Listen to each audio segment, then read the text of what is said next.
آپ صلی اللہ علیہ وسلم نے ارشاد فرمایا، جو شخص شب قدر ایمان کے ساتھ محض ثواب آخرت کے لیے ذکر و عبادت میں گزارے، اس کے گزشتہ گناہ بخش دیے جاتے ہیں۔ آپ صلی اللہ علیہ وسلم نے ارشاد فرمایا، جو کوئی رمضان میں ایمان رکھ کر اور ثواب کے لیے عبادت کرے، اس کے اگلے گناہ بخش دیے جاتے ہیں۔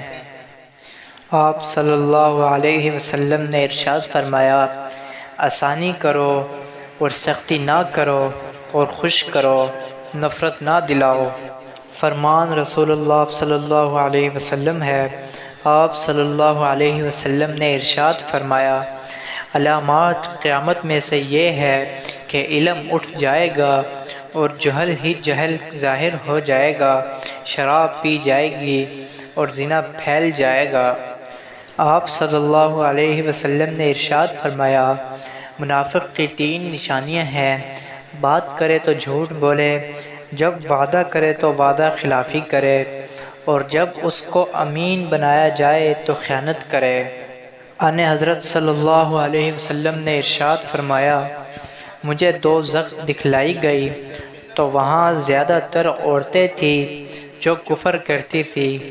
کہا گیا، حضور صلی اللہ علیہ وسلم، کیا وہ اللہ کے ساتھ کفر کرتی ہیں؟ آپ صلی اللہ علیہ وسلم نے فرمایا کہ خاوند کی ناشکری کرتی ہیں۔ فرمان رسول اللہ صلی اللہ علیہ وسلم ہے، جس شخص میں یہ باتیں ہوں گی وہ ایمان کا مزہ پا لے گا۔ ایک یہ ہے کہ وہ شخص جسے اللہ اور اس کا رسول صلی اللہ علیہ وسلم ان کے ماسوا سے زیادہ عزیز ہو، اور دوسرا یہ کہ جو کسی بندے سے محض اللہ ہی کے لیے محبت کرے، اور تیسری بات یہ ہے کہ جس کو اللہ نے کفر سے نجات دی ہو، پھر دوبارہ کفر اختیار کرنے کو وہ ایسا برا سمجھے جیسے آگ میں گر جانے کو برا جانتا ہے۔